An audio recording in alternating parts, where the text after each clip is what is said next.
ในใจเจ้าตอนนี้นะคิดแบบไรบัดนี้นะกับอ้ายเพิ่นน่ะยังคือเก่าอยู่บ่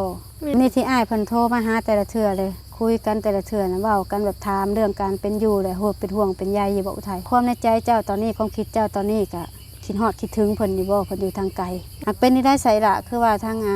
ในบงในบ้านในเว้าได้คุยกันแล้วยังบ่แม่เพิ่นเล่าแล้วมีแต่ว่าเพิ่นเล่าว่าคันสิฮอดมื้อแล้วให้ไปเว้าอีกเทื่อนึงเพราะว่ากะหลายคนเพิ่นว่าพอยามเพิ่นจื้อได้ก็ยามเพิ่นจื้อบ่หลายโอ้คันไกลฮอดมื้อแล้วให้เพิ่นเว้าไปเว้าอีกเพิ่นว่าใกล้สิฮอดมื้อจันจ้อหรือว่าอ้ายเพิ่นมาเนาะไปเว้าไปคุยกับเพิ่นอีกทีนึงยันเพิ่นลืมเพราะว่ากะหลายคนเพิ่นว่ามาเว้านำทางในบ้านหลายคนบ่แม่นโอ้ไปเว้ามื้อนั้นเพิ่นว่าได้ในสระเพิ่นเล่าว่า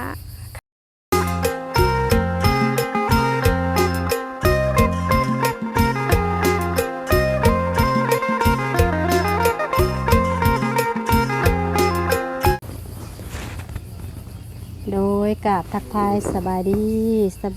วัสดีน้องพี่น้อง FC กันเบิดสุขคนเด้อพี่น้องเลยเนาะเป็นทางภายในและก็ต่างประเทศพี่น้องเนาะก็ยินดีต้อนรับข่าวสู่ซ่องสไลด์บ้านเฮาคือเก่าพี่น้องเลยโดยเอามาพบพ่อกับทางสไลด์มื้อนี้เนาะกับมาหาน้องอุทัยเพิ่นน้องพี่น้องเลยกับโดนเติบแล้วบ่ได้มาเนาะเป็นจังไรว่าซั่นพี่น้องเลยมาโอ้มาลมมาถามเบิ่งก่อนเนาะ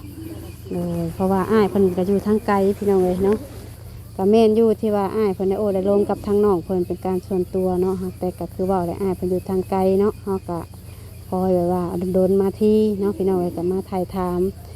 เรื่องความมักความฮักเนาะยังคือเก่าคือเดิมอยู่บ่หรือว่าจังใดหั่นแหละพี่น้องเอ้ยเนาะเพราะว่าน้องอุทัยนี่ก็เป็นคนแบบว่าบ่ค่อยปะค่อยเว้าในนะพี่น้องเนาะเรื่องการคุยนี่ก็อาจสิแบบว่าจังใดแบบพี่น้องเนาะเพราะว่าอ้ายเพิ่นว่าบางเทื่อกับน้องเพิ่นอาจสิบ่ค่อยคุยเนาะมีแต่เปิดโทรศัพท์ไว้แล้วก็ให้อ้ายเพิ่นเว้าผู้เดียวนะพี่น้องเอ้ยเนาะก็บ่ฮู้ว่าเพิ่นคุยเรื่องแบบใดนี่เนาะพี่น้องเอ้ยแล้วก็คือพักหลังมานี่ก็อ้ายเพิ่นก็ได้ฝากเงินมาให้ทางน้องเพิ่นไปซื้อข้าวให้พี่น้องเนาะอันนี้ก็ฝากการส่วนตัวเนาะ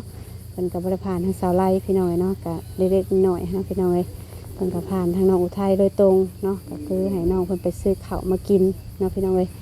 โดยอันนี้ก็คือเรื่องความหักเนาะพี่น้องเนาะเฮ็ดจังใดล่ะพี่น้องเอ้ยอ้ายเพิ่นก็จริงใจจริงจังกับน้องเพิ่นหั่นแหละเนาะถึงดูแลแล้วก็จะเบิ่งเยงนะพี่น้องเนาะเรื่องการอยู่การกินเนาะขาดเคินยังอ้ายเพิ่นก็สิยื่นมือซอยเนาะในการฝากมาให้น้องเพิ่นว่าซั่นพี่น้องเอ้ยก็มีแต่ว่าเป็นกำลังใจให้และก็รุ่นและก็ติดตามต่อไปเนาะทางครูน้องของอุทัยพี่น้องเอ้ยว่าจะเป็นจังไดนั่นก็เดี๋ยวไปอบรมแล้วก็ไปคุยเบิ่งเลยเนาะโดยสบายดีสบายดีน้องอุทัยเนาะบ่ได้มาแต่ดนเลยบ่ได้มาเยี่ยมแต่เฮิงในใดเนาะงามกว่าเก่าเนาะมาบัดนี้เนาะโอ้บ่มันก็มีสีมีวัดแน่เนาะเด็บนางเอกบ่นี่ท่านก็ได้กระโดดแฮะบ่รู้ไทยเนาะติดเอาเองบ่หรือว่าได้ติดอยู่ห้านซื้อแล้วเพิ่นติดให้เลยเท่าไหร่99,000แสนนึงด้วยนะเหลืออยู่1,000กีบก็ใส่เพิ่ม 1,000 ก็เป็นแสนนึงแม่นเฮ็ดยังมันกินข้าวแล้วกินแล้วกินเฟออ๋อคือกินแต่เช้าถ้ากินเฟอเพิ่นเปิดแต่เช้าบ่หรือว่าซื้อมาเฮ็ดกินเองเพิ่นเปิดแต่เช้าเขาสั่งเอาสั่งเอาบ่ได้อันเฮ็ดเสสวนกินคือเก่าว่าซะบ่เอาอะไรหมอกระทะนั่นคือบ่เฮ็ดกินแล้ว2เทื่อละอ๋อค่ะอะไรหมอกระทะนี่เฮ็ดกิน2เทื่อแล้วป้าบ่ถ่ากันเลยเนาะบ่ถ่าเอ้ยเลยยังยายคือกลับมาอีกยันงัวไปบ่ได้ดอกล่ะเป็นเอาสิบืนหัวแล้วบ่บัดนี้ว่าติเราหอยถุงกาแฟแล้วเด้เราสิไปใส่ลงใส่ลงไปเล่นน้ำไม่เฒ่าพวกเราขึ้นมาเฮือนเฮาละหมู่เราเองนะแม่ไปน้ำเพื่อนอยู่เพื่อนก็มันก็เงาเนาะคือว่าแล้วอยู่เพื่อนก็จักเช็ดยังเนาะมีแต่ไปดินไปหัวนะจักสิไปไสเราว่าจะไปดินเราว่าสิเฮาลงไปส่งจะมาแล้วก็เลยลงเองไกลบ่สิไปนะไม่หลุมหานขายหลุมเด้หันขาลงไปนะมันก็บ่ได้ไกลบ่ได้ซะเนาะสำหรับไปส่งบ่ออกกำลังกายคือว่าแหละให้อันยาได้ออกกำลังกายนี่เนาะแบบเฮานั่งแต่รถก็ยันแบบห่างกายเฮามันบ่ยืดเส้นยืดสายเด้ ได้สังเจ็บมันออกเอ็ดนะ เอ้าบ่แม่นว่าแล้วคือว่ามื้อนั้นก็คือว่าเจ็บท้องบ่ เมื่อวานนี่เจ็บท้องก็เลยลงไปซื้อยาให้ ซื้อยามาให้เพิ่นกินติ ซื้อยามาแล้วบ่เห็นลาวลงไปนำอยู่ให้ไม่เฒ่าว่าเมื่อแล้วเมื่อตะเวน อืมลงไปหาอยู่เฮือนหมู่เพิ่นพุ แม่ เอาคือบ่พาไปกวดเบิ่งซะ เราบ่ไป เราบ่ไปติอ๋อ กินยาแล้วเศร้าอยู่บ่ซะเนาะ เศร้า เศร้าอยู่ ใคร ลูก จ้ะ ว่าง่ายก็แบบเฮาเจ็บท้องแบบบ่แม่นว่าถึงขั้นว่าไปโรงหมอหันนะเนาะแบบกินเห็ดกินยาแล้วก็เศร้า ยังมาเว้ยคงดีบ่หากิ่งมานะ โอ๊ย ป้าเจ้าคงดีมีหน่อยแม่นจะแท้นี่กิ่งมาใช้บ่ได้ มันว่าง่ายกับมันมีงัวเด้แถวเฮือนน้องไทยอืมโด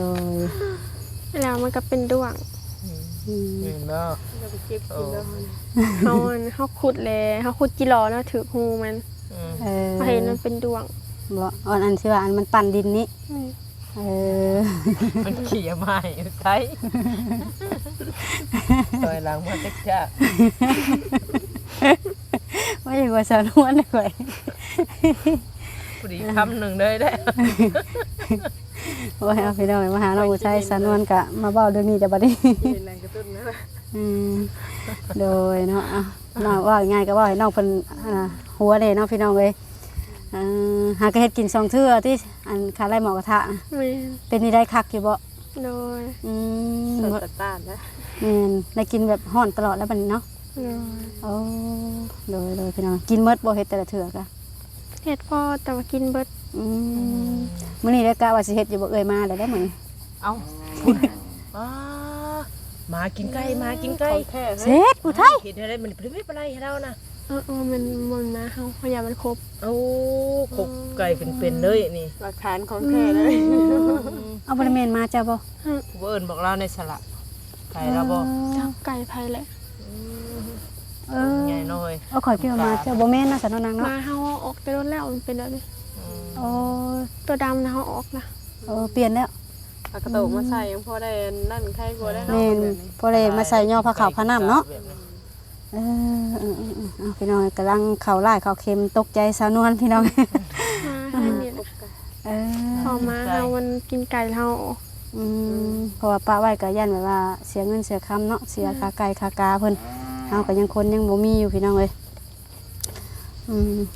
โดยเอ้าเนาะมื้อนี้ก็สิเข้าเรื่องในหลายบาทนี่ เรื่องอย่างนี้บาทเนาะ เอ้าเนาะข่อยก็บ่ได้มาแต่เฮิงนี่เด้ โอ้ บ่ได้มาแต่เฮิงน่ะคือล่าสุดนี่คือทางอ้ายเพิ่นก็เลยโทรหาเนาะโทรหาว่าเป็นนี่ได้คือว่างอนน้อยใจกันเรื่องหยังบัดนี้น่ะ บ่มี แม่นซั่นบ่บ่ได้ตัวเอ้ยบ่ บ่ เอาคืออ้ายแล้วว่า นะโทรหาเรามันทิศนั่นเลยเฮาโทรหาเราตอนหัวค่ำเลยแล้วบ่รับราคาเวียกเฮาก็เลย9 โมงแล้วเฮาปิดเน็ตเฮานอนเฮาหัวเราโทรมา อืม แต่ตื่นเช้ามาเฮาก็ลุกแต่เช้านึ่งข้าวเฮาก็ไปใส่บาตร บ่พอดีอันคือทางอ้ายเพิ่นได้คุยกันกับเอื้อยเนาะเราว่าน้องอุทัยน่ะบ่ได้คอยโทรมาหาอ้ายว่าซั่นนะอ้ายโทรไปน้องเพิ่นก็บ่รับว่าบ่ฮู้ว่างอนหยังว่าซั่นนะ ปกติได้สละลำลากับทางนี้บ่ ปกติเฮาโทรไปเทื่อราคาเวียกเฮาโทรแต่สายหนึง2สายเฮาก็เลยยาเพราะว่าเทื่อราคาเวียกแล้วเฮาก็บ่ค่อยโทรหั้นนะ โอ้หักแต่ก็บ่ได้มีแบบการน้อยใจอิหยังกันติ บ่เฮาก็ อ๋อ บางทีเราโทรไปแล้วก็ลูกค้าหลายเฮาก็เลยบ่โทรมีแต่ว่าระว่างให้เราโทรมาเอง อืม เพ คือ ราะ ว่า ว่า อ้ายเพิ่นพี่สังเกตบ่แบบว่าเจ้าแบบนอนแบบหยังบ่บอกเพิ่นว่าขอตัวนอนก็เด้ออ้ายเพิ่นก็ยังสิฮู้ได้ว่าน้องไทยนอนแล้ว ก่อนเฮาสิปิดนิดก็แบบเฮาฝนตกเนาะเฮาก็ส่งเสียงหรือว่าเขียนข้อความไว้เนาะ แม่น เพราะว่าอ้ายเพิ่นอยู่ทางไกลหั้นนะเนาะคนเฮามันก็มีความคิดเนาะ ต้องบอกได้ล่ะบาง มัน อัน ต้องบอกหลายเพราะว่าอ้ายเพิ่นก็อยู่ไกลหั้นนะเนาะ ที่เราก็สิคิดว่าอิหยังไปบ่บอกบ่ลากันหั่นนะอย่าน้อยใจแบบว่าปกติคือแบบบอกหั่นนะเนาะ แล้วนี่ก็คือ หายไป ล่าสุดนี่ก็คือเราว่าน้องน่ะโทรบ่ค่อยติดแล้วก็น้องก็บ่ค่อยโทรหาสินะคำอ้ายบ่โทรก็น้องก็บ่ได้ค่อยโทรว่าซั่นนะแบบคล้ายๆแบบบ่อยากโทรบ่หรือว่าจังได๋หันนะเราเว้านะ อ ปกติแต่มีแต่ทางน้องไทยทางหาแบบนี้บ่ บ่ลังเทื่อก็ส่วนหลายก็อ้ายเพิ่นโทรแน่น้องโทรแน่หั่นนะ เปลี่ยนกันสินะ เปลี่ยนกัน แต่ว่าบัดช่วงล่างมาบัดจะเงียบๆหั่นนะคันคือเราบ่โทรน้องก็บ่โทรไปนี่นะ โอ้ แล้วคอยน่ะคิดว่าล่าน่ะคิดว่าญาติน้องอุทัยน่ะน้อยใจบ่ได้แบบว่าหลักๆก็คือน้องน่ะส่วนหลายน่ะน้องสิแบบว่าไปดินข้างนอกไปดินหยังสินะได้ดาวแบบบ่อยากให้ไปบ่อยแล้วยันดาวเบ้าลูกแล้วยันน้องน่ะน้อยใจบ่หรือว่าใดๆหั่นนะข้อยก็เลยมาถามเบิ่งเป็นอยู่บ่อีหล่ะมีอยู่บ่ บอกลังเถื่อโทรไปแล้วเราว่าลูกค้าร้ายลังเถื่อเนาะเราก็เฮ็ดเวียกมือหนาเขาโทรไปหาเราว่าลูกค้าร้ายเราว่า อืม เราเฮ็ดเวียกอยู่เขาก็เลย อืม บ่อยากโทรกวนเราเวลาเราเฮ็ดเวียกแบบเราว่างเลยอยากให้เราโทรมาเองหั่นนะ อืมบ่แม่นหยังดอกเนาะเพราะว่าย่านอ้ายเพิ่นน่ะคิดหลายเพราะว่าเราก็อยู่ไกลเนาะอีกอย่างก็เราว่าน้องนั้นออกไปข้างนอกเรื่อยก็คือการใช้จ่ายเงินเนาะเทื่อแบบเราฝากให้แบบนี้นะแล้วน้องไปซื้อกินบ่ซื้อหยังนี่นะบางเทื่อก็เราเว้าแบบนี้แล้วยันเราบอกน้องเรื่อยหรือว่าง่ายๆก็บอกด้วยความเป็นห่วงน่ะเนาะ อ่า แล้ววันนี้เราย่านเจ้าน่ะคิดน้อยใจบ่คือบ่เห็นโทรเห็นหยังแบบนี้นะ บอก เราก็เลยมาอธิบายให้ข่อยหรือว่าเล่าให้ฟัง เอาผลิตยามมื้อคืนนี่บ่น้อง บอกไปแต่กลางเว้น แบบไปกลางเว้นแบบนี้นะอ้ายเพิ่นแบบบ่อยากให้ไปบ่อยสินะเพราะว่าเราออกไปข้างนอกมันก็ต้องการใช้จ่ายเนาะ แม่ อืมจะเป็นได้แต่คือล่าสุดนี่คือว่าเขาหมดบ่ เห็นข้าวเจ้าเบิด เขาเจ้าเบิดเป็นได้ซื้อแล้ว ซื้อแล้ว10 โล โอ้ กินข้าวเจ้าบ่ ข้าวเหนียวกะเฮาหุงไว้กะคนกับบ่หลายหั่นนะ อืม ถ้านึ่งไว้แล้วก็มันก็ซื้อ อืม ถิ่มซื่อๆก็เลยได้หุงข้าวกินหุงเทอละน้อย ปรุงเท่าน้อยเนาะ แม่น โอ้บัดนี้ซื้อมาแล้วโอ้คือว่าอ้ายเพิ่นฝากมาให้ซื้อแม่นบ่ แม่นเฮาก็ไปซื้อของกินเมื่อวานนี่ก็ซื้อยาเลย เพิ่นฝากมาให้เท่าไหร่ล่ะ 3,500 3,500โอ้ก็คือว่าคำว่า3,500นี่ก็จะซื้อข้าวเบิดไปเท่าไหร่บัดนี้ ซื้อข้าวซื้อของกินแล้วก็เฮาก็ไปเปลี่ยนยางฟันเมื่อวานนี้500,000 อืม ก็ตกอยู่2ล้านกว่าเนาะ โอ้แล้วมันก็ยังเดืออยู่แต่บ่หลาย แม่นเรือมากะเรือมา7,500,000เฮาก็ให้ไม่เฒ่าเอาจ่ายค่าโทรทัศน์500,000 อ๋อ เฮาก็เอาไว้2,500,000 โอ้ก็คือโทรทัศน์นี่ก็ยังพรบ่ได้หมด แม่น ยังจักเดือนนะ ยังจักเดือนนี่ล่ะ ยัง7 เดือน อืม ยัง7 เดือน6 เดือนนี่แหละเดือนเมื่อกี้นี่ก็เอาไปแล้ว อืม ผ่อน อืม เดื อื อน ม เท่าไหร่เนาะ เดือนหนึง500,000 แพงในสมอง เชิญเนาะ อืม บัดนี้ ผ่อนก่อนหน้านี้บ่หรือว่าผ่อนตอน ผ่อน ท้าย รายเดือนได้แบบนี้ บ่คือโทรทัศน์น่ะพรก่อนจะคบกับอ้ายเพิ่น ผ่อนก่ แม่ อน นพรก่อนแล้วนี้เพิ่นก็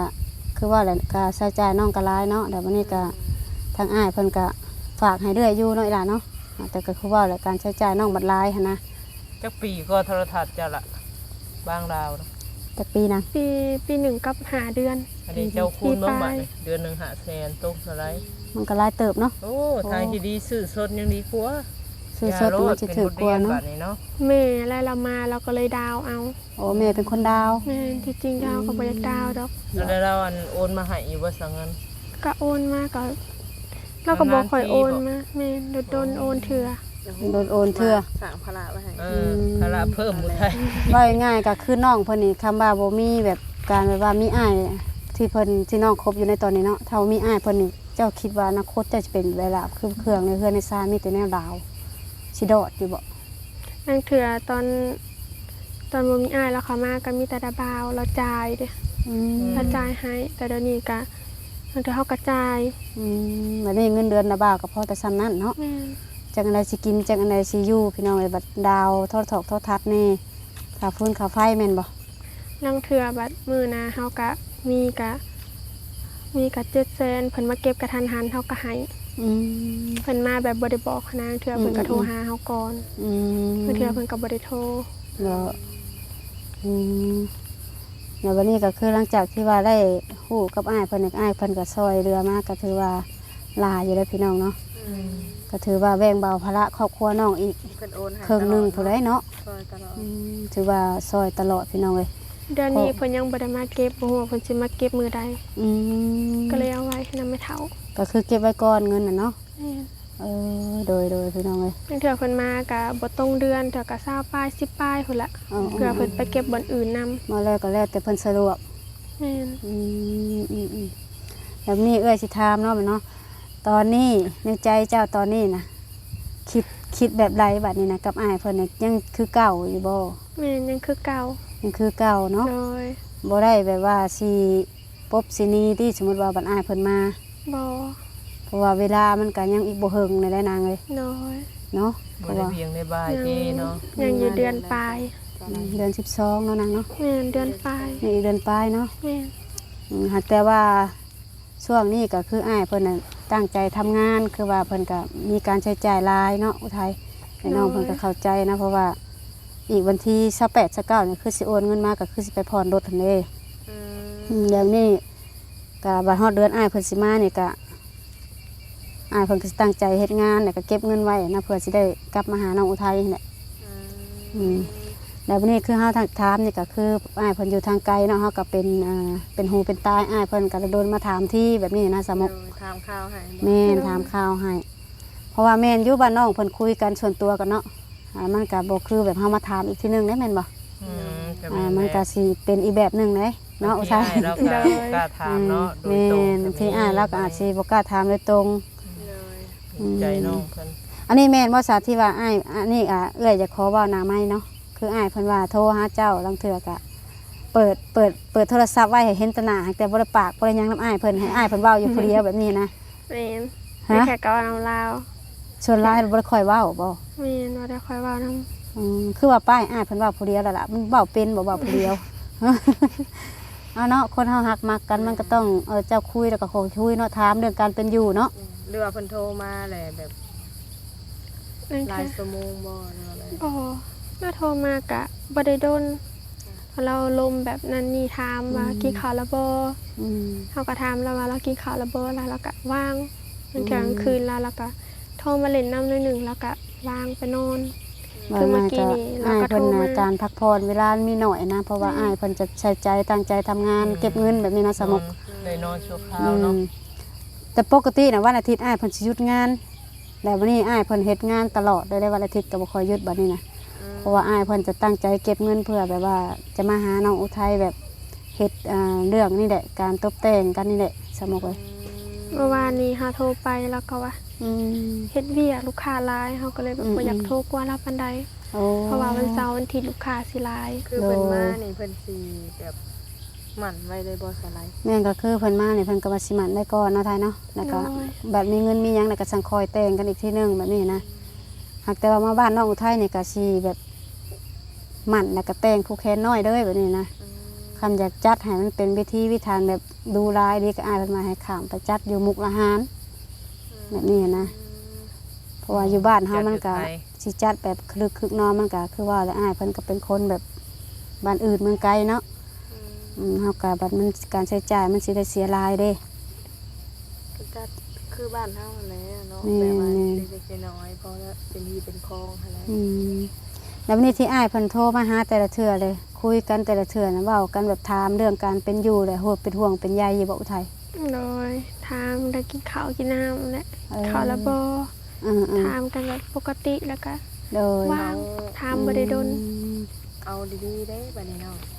เพราะว่า เวลาจอจันเข้ามาได้บัดนี้ โดย บัดนี้เพิ่นคิดกับเจ้าเพิ่นบ่ได้คิด แบบผู้ แค่ ชาย ว่าผู้บ่าวผู้สาวเนาะเพิ่นคิดว่าเพิ่นสิปักหลักใส่ทานเฮ็ดเอา ปักหลักปักฐานกับน้องอุทัย ปักหลักใส่ทาน ปักหลักปักฐานกับน้องอุทัยที่ว่าจะสร้างครอบสร้างครัวแบบให้ครอบครัวเฮานี่เป็นครอบครัวที่อบอุ่นน่ะเนาะ แม่น อืม บังเอาว่าส แม่น ถา แบบหวังแต่งงานเป็นผัวเป็นเมียว่าสันสา ร่วมกัน ร่วมคู่ร่วมคิงเนาะร่วมใจกันหลายๆบ่แม่นผู้บ่าวผู้สาวเลยได้ ไปทางอื่นบ่ได้เลยเนาะ คือสิบ่มีติล่ะในใจเจ้าตอนนี้ บ่ บ่ได้คิดติเนาะ โดย เป็นได้ความรู้สึกยันเจาะมาฮอดสิฮอดมืออันสำคัญตัวเองเนี่ย ดีใจ ดีใจตื่นเต้นอยู่บ่ที่พ่อหน้ากัน โดย สิได้เห็นตัวจริงเนาะ มี เดี๋ยวพี่น้องเนาะหากแต่ว่าความในใจเจ้าตอนนี้ความคิดเจ้าตอนนี้ก็คิดฮอดคิดถึงเพิ่นอยู่บ่เพิ่นอยู่ทางไกล โดย คิดฮอดอยู่บ่แม่นบ่คนคิดฮอดกันนะคือบ่เว้าซะคือว่ามีแต่โดยฮะอ้ายเพิ่นเบิ่งคลิปอยู่ได้ตอนนี้นะเอาคำคิดฮอดคิดถึงก็บอกได้เนาะว่าเป็นห่วงเป็นใยคิดฮอดคิดถึงเด้อเนาะก็บอกกันได้เนาะอ้อ เอาบ่เป็น บอกบ่เป็น เอาให้เพิ่นบอกส่วนตัวเท่านั้นนะ ให้เพิ่นบอกส่วนตัว เนาะอย่าบอกกล้าแล้ว หรือว่าเคยบอกอยู่บ่ส่วนตัวซะ เคย เคยอยู่บ่ ให้ว่ากำลาอยู่ บ่ยันว่าบ่เคยบอกเพราะว่าอ้ายเพิ่นก็อยู่ทางไกลก็อยากได้กำลังใจเนาะ คนมักคนฮักอ่ะ แม่ เคยเห็นงานเมื่อยๆเปิดเห็นคลิปผู้สาวบอกอยู่ทางกายการดูแลตัวเองเด้อสุขภาพเนาะ แม่นเป็นกำลังใจให้เนาะ เฮียาวเด้อเนาะ เพราะว่าอ้ายเพิ่นก็อยากมีกำลังใจเด้เนาะกับบตี้ภายแล้วเลยเนาะมีความรักก็ต้องการกำลังใจเบิ่งแน่เช่นเมื่อจะเบียดจากงานเพลงคนฮักแบบนี้ดีใจ โดย ยาสู้กำลังนะ อย่าสู้กำลังแบบทางใจเนาะ ที่ผ่านมาก็คุยกันแบบเว้ากันอยู่นั่นล่ะเนาะว่าคิดฮอดคิดถึงเนาะแต่ว่าย่ามันแล้วหากแต่ว่าเพียงแต่ว่าบ่ได้เว้าแบบว่าออกหน้าไม้พี่น้องเอ้ยหากแต่มื้อนี้ก็สิถามนี่มันเป็นแบบว่าพักหล้างอ้ายว่าน้องแบบพังไปพังมาโทรหาน้องแบบคล้ายๆน้องน้อยใจหั่นนะพี่น้องเอ้ยก็เลยถามเบิ่งบัดนี้นะว่าน้องเนี่ยน้อยใจอ้ายเพิ่นบ่คือเป็นนิไดหั่นนะพี่น้องเนาะก็มาถามน้องเพิ่นแล้วน้องเพิ่นก็ว่าบ่ได้คิดหยังร้ายบ่ที่อ้ายเพิ่นบอกเพิ่นจมเจ้านี่เจ้าบ่ได้เครียดได้ให้อ้ายเพิ่นบ่ บ่ เพ ราะว่าลางมือเฮาโทรไปแล้วก็ค่าตะเวียเฮาก็เลยบ่ได้กวนแล้ว บ่อันที่เวลาว่าอันอ้ายฝากเงินไปให้เจ้าประหยัดใช้ประหยัดจ่ายเลยจะออกข้างนอกดุเลยอีหยังประมาณอ้ายเพิ่นสิจมให้เจ้าแบบนี้นะเจ้าบ่ได้เครียดได้ให้เราบ่ บ่ ซื่อๆอยู่ เพิ่นบอกเพิ่นแนะนำก็คือบางดีต่อกันหั่นแหละเนาะ เพราะว่าอ้ายเพิ่นเป็นห่วงนะว่าเพิ่นบาดเจ็บบัดเป็นมาแล้วย่านลำบากกำลังหั่นนะ กับพี่ยางกับแบบภาระน้ำเพื่อนทำมันกระลายเนาะ นี่พระรามเพื่อนซ่านมันก็หลาย มาเฮากับบ่มีเฮ็ดงานทำกะเฮาอาศัยแต่ทางอ้ายเพิ่นซอยเนาะเฮาไปเซ็ตโซนนำตัว นี่เฮาก็อยากแบบว่าง่ายๆก็แม่นอยู่ว่าภาระในเพื่อนเฮาสิหลายอ้ายเพิ่นก็ซอยมาตลอดหั่นนะเวลาน้องบ่มีน้องขาดเคินน้องก็ไปคุยนำอ้ายเพิ่นเนาะถึงน้องสิบ่แบบเว้าตรงหากเว้าทางอันเว้าแบบอันนั้นอ้ายเพิ่นก็คิดออกแล้วเลยว่าเพิ่นเป็นผู้ใหญ่หั่นนะก็คือสิขาดเพิ่นตัวนี้เนาะแม่นอ้ายเพิ่นก็ป้าบ่ได้คัดใจเลยพี่น้องหรือว่าคัดมีเทื่อเดียวน้องเพิ่นอ้ายเพิ่นว่าคัดใจเทื่อเดียวคัดใจว่าเอาเงินน้ำยายก่อนเด้ออ้ายบ่มีเวลาอีหยังประมาณนี้แหละเราก็คิดว่าน้อยใจบ่อุทัยสั่งอันบ่โทรหาแบบนี้เห็นนะ แม่นอีหยังเลย บ่ต้องหรอกเดี๋ยวมันก็สิตอดเจ้าต่อยมันปล่อยมันตายแล้วมันจะต้องตอดแล้วนะฮะ เอาดีใจน้ำเด้อไทยเด้อเนาะมาทางอ้ายเพิ่นเฮ็ดจริงพี่น้องเอ้ย อันนี้ก็โดนมาหาที่พี่น้องเนาะแล้วก็ถามข่าวที่เกี่ยวกับเรื่องความหักขนาดน้องชายเนาะ โดย หักคิดฮอดคิดถึงเพิ่นคืออยู่เนาะคิดฮอดคิดถึงอยู่ เมื่อกี้นี่ก็ลมหากันแล้ว บ่ลมเรานะ แม่น เอาเราบ่ได้นอนบ่แต่เวลานี่เรานอนน่ะวะ เอาโทรมาให้เฮาโทรมาลินแล้วก็นอน บ่โอ้ก่อนสินอนโทรหาลูกหาเมียก่อนอ้าวก่อนสินอนก็ต้องโทรหาเมียเนาะ ยังบ่มีดู ยั บ่ ง มี มีภาวะว่าเมียกลัวผู้สาวซาเห็นบ่หายผู้แก่ยังบ่เห็นจักสินเนาะ อ้าวบ่เฮ็ดนี่ได้จำแม่นเบิดเลย ก็เข้าใจเนาะแต่ว่ามันยังบ่เป็นหีเป็นคองเด้ ยังเป็นเฮ็ดเป็นคองบ่ เพิ่นยังบ่ทันเอิ้นผัวเมียก็ยังบ่มีหีเป็นคองเพิ่นว่า บ่ได้หากแต่อ้ายเพิ่นคิดได้ตอนนี้นะ คิดได้ในใจ คิดไว้ในใจ คิดได้แต่ว่าเปิดเผย บ่เป็นหยังเนาะก็เรื่องมันไปได้เด้ซะเปิดเผยไปได้เด้พี่น้องเอ้ย ถ้าเว้าไปแล้วยันมีแนวผิดพลาดบัดเอาเด้อเนาะ ทำ ทำ ว่า ว่า ญา เอา ติ บ่ อนาคตหั่นแหละบาง ใน เทื่อ ใจบ่ ยันแต่อายเพิ่นคิดแบบเป็นลูกเป็นเมียภายเดียวนะ ยันทั้ง เฮาก็บ่ฮู้ได้เนาะอนาคตเนาะมันเปลี่ยนตุปับปัดเดียวได้พี่น้องเอ้ย จะได้สาวอุทัย ความมั่นใจของเรา หักแต่อ้ายเราละมั่นใจเลยนะแล้วก็เราเสียเว้านะหักแต่อุทัยนี่บ่ฮู้ว่าจักชำระยังรออยู่บ่ นะสีตาแล้วบัด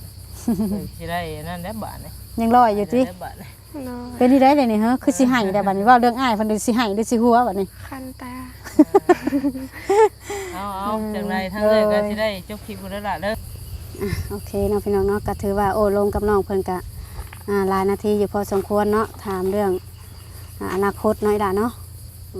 พี่น้องฮะแต่ว่าก็คือว่าเป็นกำลังใจให้เราคือเก่าพี่น้องเนาะเพราะว่าเฮาก็รุ่นอยู่พี่น้องเลยเรื่องครูน้องอุทัยแล้วก็มี FC ก็หลายคนเนาะเพิ่นก็รุ่นมาคือกันว่าถ้ามือฮอดมือเนาะอีหล่ะเนาะฮอดมืองานหมั่นงานแต่งเจ้าเพิ่นก็ว่าให้บอก FC นำสิมีของมาเซอร์ไพรส์น้องอุทัยคือกันว่าซั่นพี่น้องเลยแต่เอ้ยก็ยังบ่ฮู้หรอกว่าเป็นของหยังเนาะ ก็ดีใจไว้อยู่พี่น้องเลยเนาะ หากเป็นนี่ได้ใส่ละคือว่าทางในบงในบ้านในเบ้าได้คุยกันแล้วยังบ่ แม่เพิ่นเว้าแล้วมีแต่ว่าเพิ่นเว้าว่า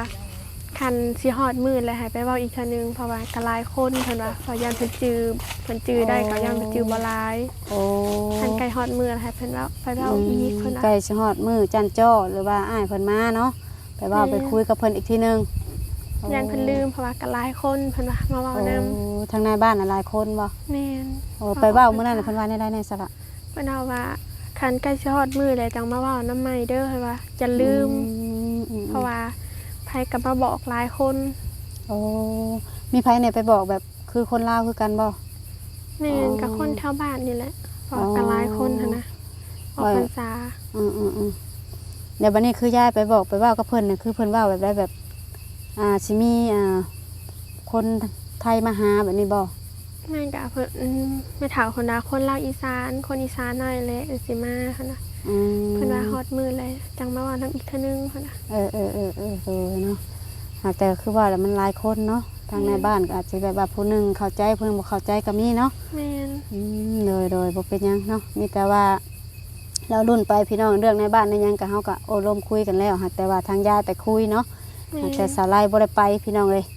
มีแต่ว่ามาถ่ายมาถามเอาซื่อๆหากแต่อ้ายเพิ่นฮู้แล้วบ่ล่ะ ฮู้แล้วเขาบอกเราแล้ว บอกแล้วเนาะโอ้อ้ายเพิ่นเป็นไดดีใจ เลย เนาะอ้ายเพิ่นก็ต้องดีใจอยู่แล้วเนาะเพราะว่าอ้ายเพิ่นก็ตั้งตารอวันนั้นมาถึงพี่น้องอ้ายเพิ่นก็เป็นคนจริงใจจริงจังแล้วก็ดูแลน้องตลอดตั้งแต่ต้นจนจบพี่น้องเนาะก็เป็นกำลังใจให้อ้ายเพิ่นแล้วก็รอรุ่นไปเนาะอีหล่ะเนาะ เลย มีแต่เจ้าหั่นแหละคอยเป็นกำลังใจให้อ้ายเพิ่นเด้ออีหล่ะเด้อเนาะคอยเป็นห่วงเป็นใยเพิ่นเด้อ เลย เพราะอ้ายเพิ่นอยู่ทางไกลเด้เป็นกำลังใจให้อ้ายเพิ่นหั่นแหละป้าจังไดเอ้ยก็สิได้จบคลิปเนาะซะเนาะก็สิได้กลับปะพี่น้องเอ้ยโดยสำบายดีก่อนล่ะ สบายดี โดยสบายดีโดยโอเคพี่น้องเนาะจังไดก็สิได้จบคลิปก่อนเนาะไปพอกันคลิปหน้าเด้อพี่น้องเนาะโดยถ้าว่าผิดพลาดประการใดก็ขอโทษขออภัยเนาะป้าสตักที่นี่ไปก่อนพี่น้องสบายดี